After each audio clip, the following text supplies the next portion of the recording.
so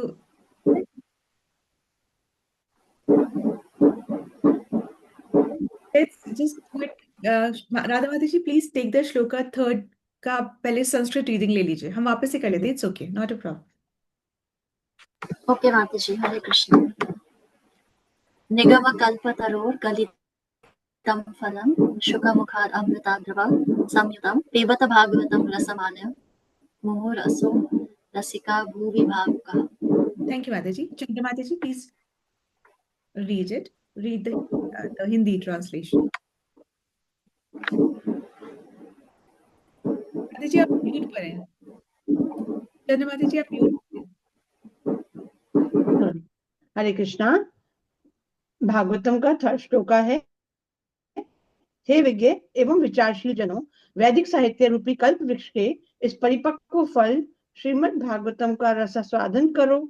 यह श्री सुखदेव गोस्वामी के मुख से निश्चित हुआ है, अतएव यह और भी अधिक रुचिकर हो गया है। यद्यपि इसका अमृत रस मुक्त जीवों सहित समस्त जनों के लिए पूर्व से ही आस्वाद्य था। तो जिस तरीके से ये जो श्रीमद् भागवतम है, ये एक पका हुआ फल है, ये ऑलरेडी मीठा है, और जब सुखदेव गोस्वामी के मुख से निकलता है तो ये और भी ज्यादा मीठा हो जाता है। जिस प्रकार पेड़ पे जो फल लगा हुआ है वो ऑलरेडी मीठा है, पर जब चिड़िया उस पर चोंच मार देती है तो वो और भी मीठा हो जाता है। तो जब भागवतम सुखदेव गोस्वामी जी के मुख से सुनी जाती है, जिनके हृदय में बहुत प्रेम है, बहुत श्रद्धा है, तो ये और भी मीठी लगती है। Let's move on to the fourth shloka माता जी, राधा माता जी। यस माता जी। नैमिषे निमिषाक्षेत्रे ऋषये शौनकादया सत्रां स्वर्गाय लोकाय सहस्रा सममासता। जी माता जी। सो इसमें चंद्र माता ji please read the Hindi translation. जी। एक बार नैमिषारण्य के वन में एक पवित्र स्थल पर शौनक आदि महान ऋषिगण श्री भगवान तथा उनके भक्तों को प्रसन्न करने हेतु 1000 वर्षों तक चलने वाले यज्ञ को संपन्न करने के उद्देश्य से एकत्र हुए। जी माता जी। तो जब ब्राह्मणों ने पूछा कि हम यज्ञ तब कहाँ करें, तो ब्रह्मा जी जो है उन्होंने एक चक्र, मनोमय चक्र का नाम है, चक्र का नाम है मनोमय चक्र, उसको घुमाया था, और फिर उसकी धुरी जहां पर आकर रुकी थी वो जगह है नैमिषारण्य, नेमसार। ये सीतापुर के पास है। हंसा माता जी वहीं रहते हैं सीतापुर में, उससे पास में ही नेमसार जगह है। तो कहा गया कि इस जगह पे अगर कोई यज्ञ तप हो तो वो बहुत ही लाभदायक होगा, तो इसलिए वो जगह चूज करी गई यज्ञ, तपस्या, भजन ये सब करने के लिए। वहां पर भजन करने से इसलिए लाभकर है क्योंकि हमारी भौतिक इच्छाएं जल्दी से नष्ट हो जाती हैं। ये इस नेमसार के बारे में ये बताया जा रहा है कि धाम में जप करने का प्रभाव बहुत ही अलग होता है।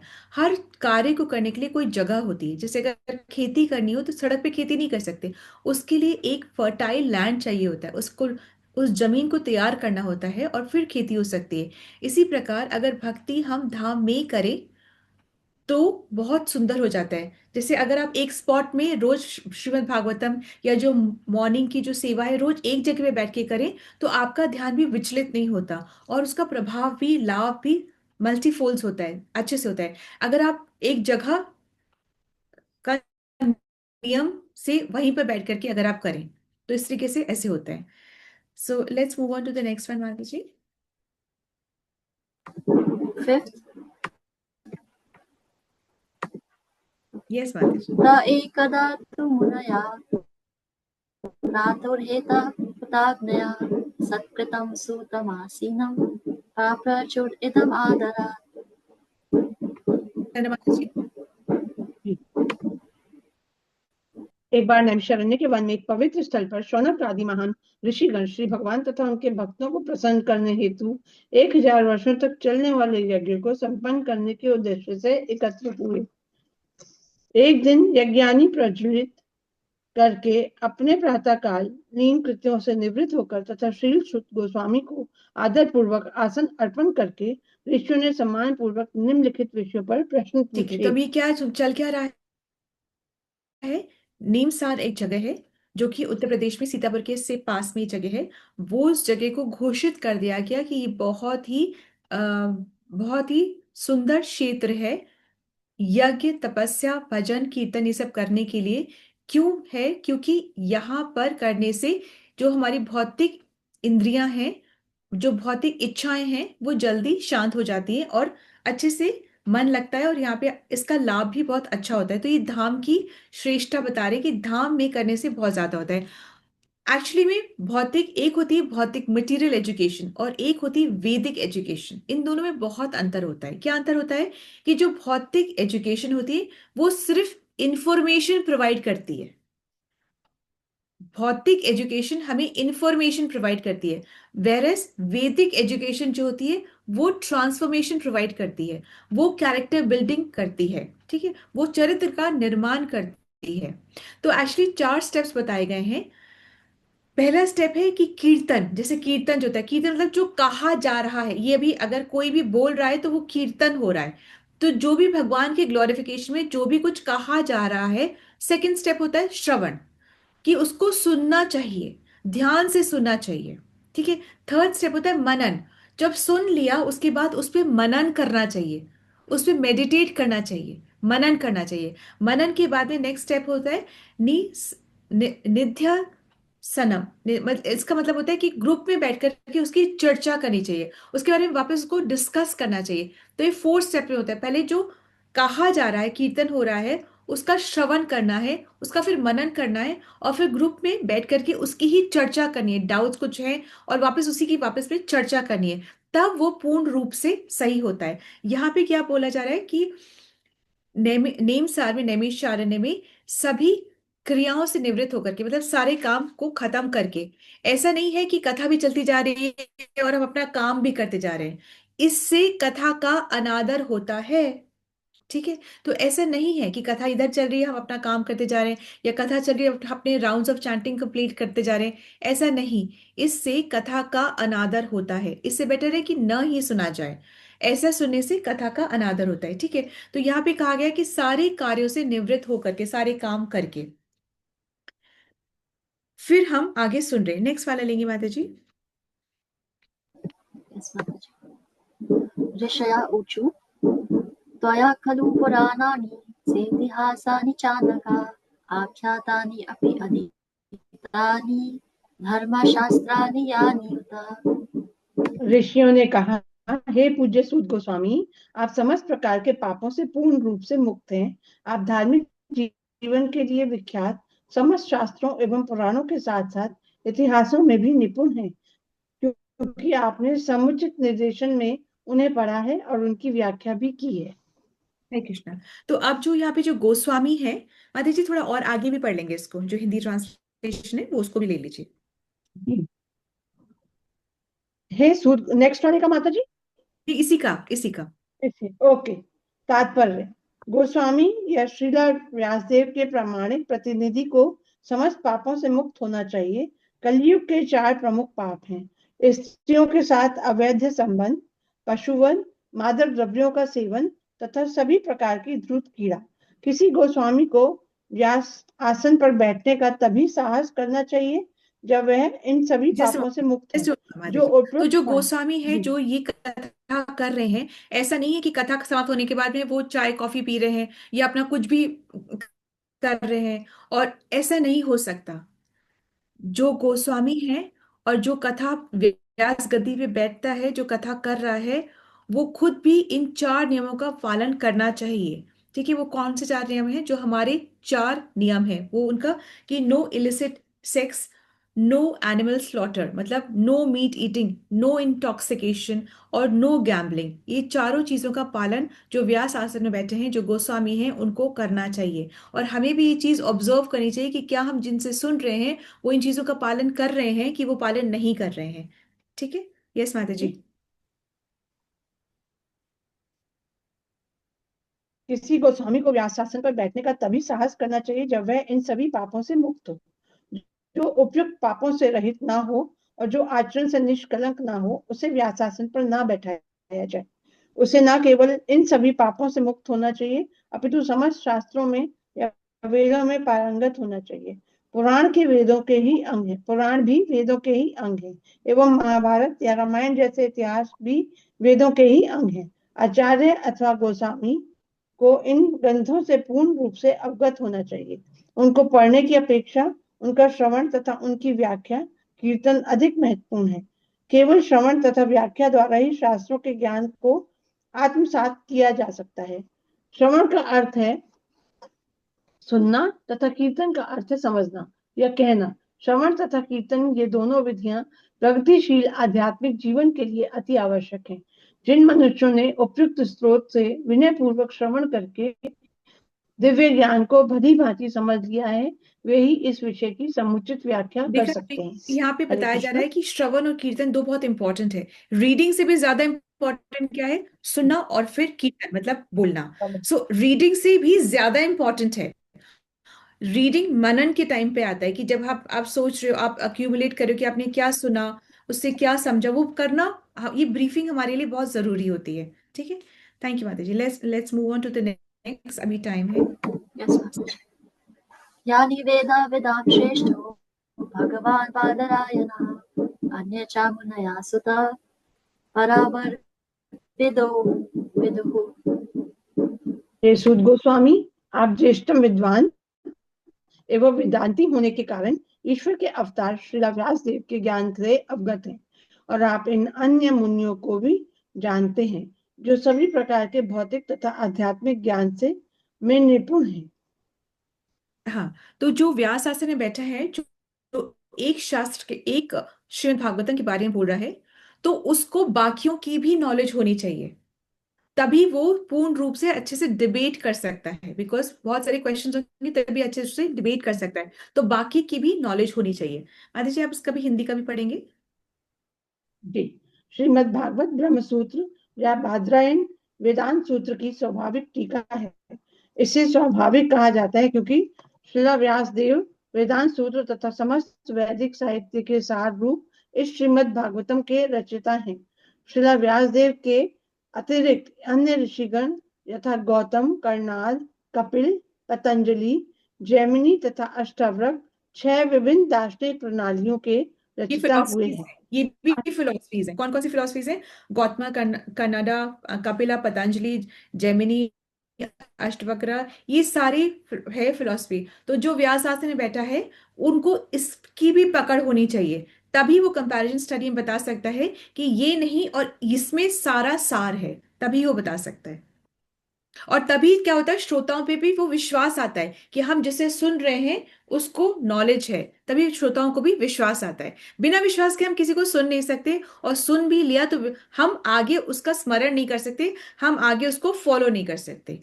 ठीक है, हरे कृष्ण माता जी, आगे अस्तिकता की बढ़िए। पूर्ण अस्तिकता की पूर्ण व्याख्या वेदांत सूत्र में है, जबकि अन्य दार्शनिक चिंतन प्रणालियों में समस्त कारणों के परम कारण के विषय में कोई उल्लेख नहीं मिलता। कोई व्यासासन पर तभी बैठ सकता है जब वह दर्शन की समस्त प्रणालियों से अवगत हो, जिससे वह अन्य सभी प्रणालियों का खंडन करते हुए श्रीमद् भागवतम के आस्तिकवाद को प्रस्तुत कर सके। श्रीला सूत गोस्वामी उपयुक्त शिक्षक थे, इसलिए नैमिषारण्य के मुनियों ने उन्हें व्यास आसन पर बैठाया। श्रीला व्यासदेव को यहाँ पर भगवान कहा गया है क्योंकि वे प्रामाणिक शक्तिवेक अवतार व्यास हैं। भगवान के शक्त्यावेश अवतार हैं, number one. And number two, बाकी के ग्रंथ, बाकी के जो स्क्रिप्चर्स हैं, उनमें भगवान का मेंशन है ही नहीं। जो कॉज ऑफ ऑल कॉजेस, सभी कारणों के कारण है, उनका मेंशन है ही नहीं। ठीक है। राधा माता जी, नेक्स्ट श्लोका ले सकते हैं? Yes, Master.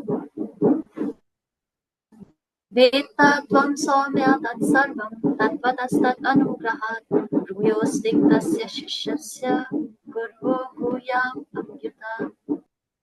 इससे भी अधिक, क्योंकि आप विनीत हैं, आपके गुरुओं ने एक सौम्य शिष्य जानकर आप पर सभी प्रकार के से अनुग्रह किया है, अतः आप हमें यह सब बताएं जिससे आपने उनसे वैज्ञानिक ढंग से सीखा है।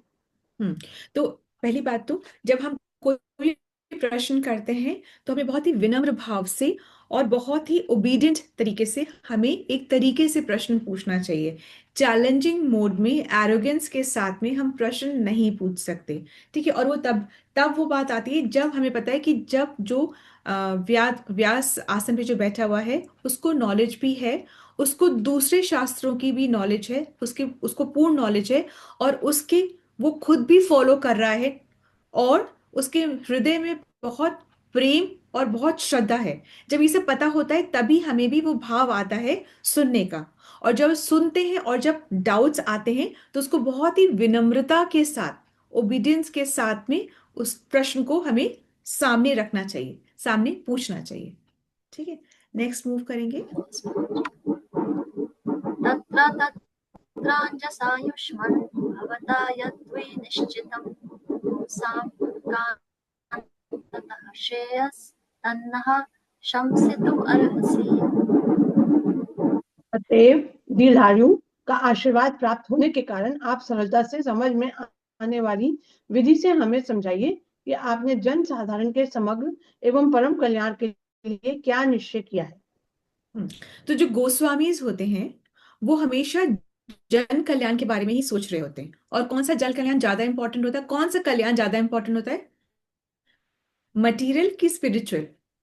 स्पिरिचुअल। स्पिरिचुअल ज्यादा इंपॉर्टेंट होता है। और अगर स्पिरिचुअल नॉलेज होती है तो मटेरियल कैसे बैलेंस करना है ये भी खुद ब खुद आ ही जाता है। तो जन कल्याण मतलब स्पिरिचुअल कल्याण जो है उसके बारे में, स्पेशली उसके बारे में, उसके वेलबींग के बारे में गोस्वामी लोग ज्यादा सोच रहे हैं।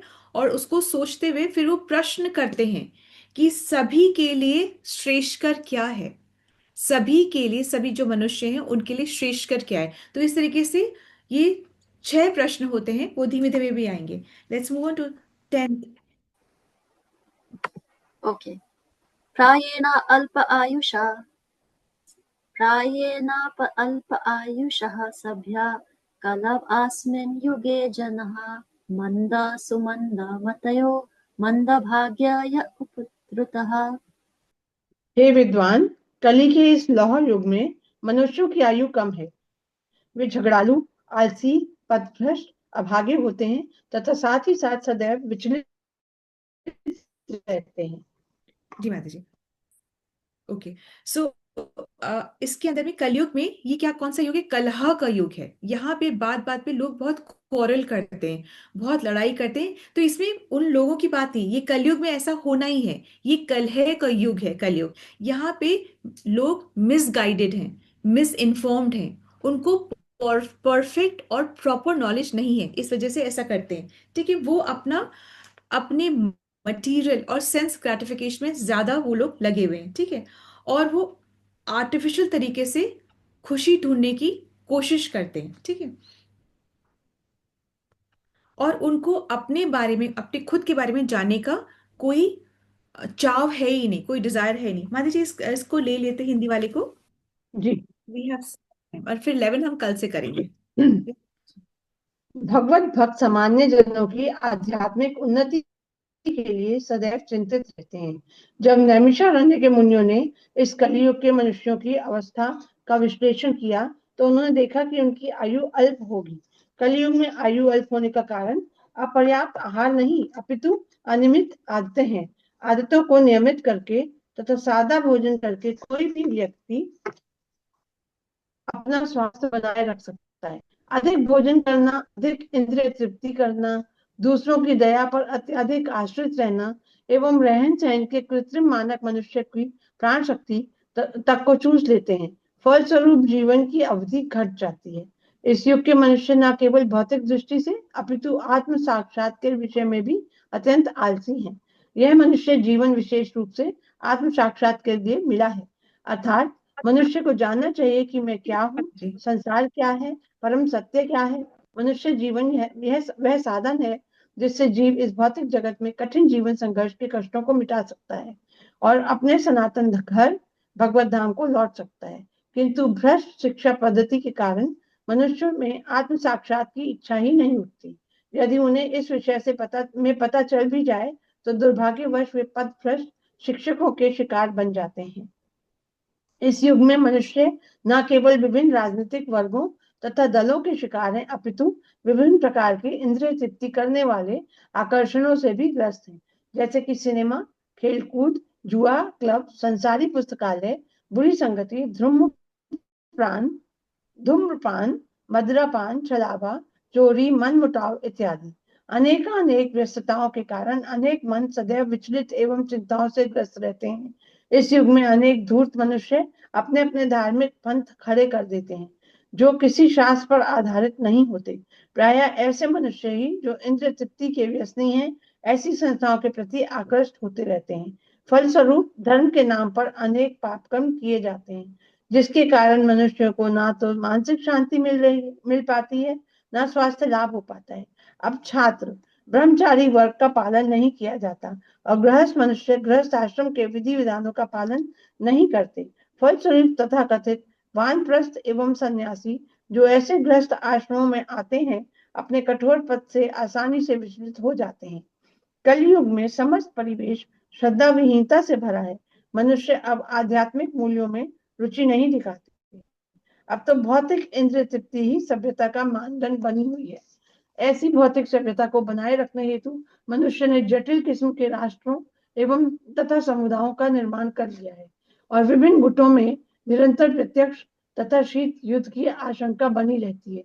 अतएव आज के मानव समाज के विकृत मानदंडों के कारण आध्यात्मिक स्तर को उठा पाना अत्यंत कठिन हो गया है।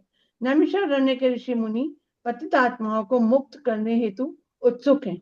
अतः वे श्री सूत गोस्वामी से उपचार पूछ रहे हैं। हरे इन कृष्णा। ऋषियों को पता था कि कलयुग आ चुका है, कलयुग दस्तक दे चुका है और इसमें लोगों की जो आयु होगी वो बहुत कम होगी और लोग जो हैं वो इंद्रिय तृप्ति में बहुत लगे हुए होंगे और उनकी लाइफ सिर्फ छलावा में, इन सब चीजों में बीतेगी। इसलिए जन कल्याण के लिए, इन सभी के कल्याण के लिए वो कुछ प्रश्न पूछना चाहते हैं कि कैसे हो। अभी वो क्या करते, यज्ञ यज्ञ करने के लिए सब लोग इकट्ठा हुए थे।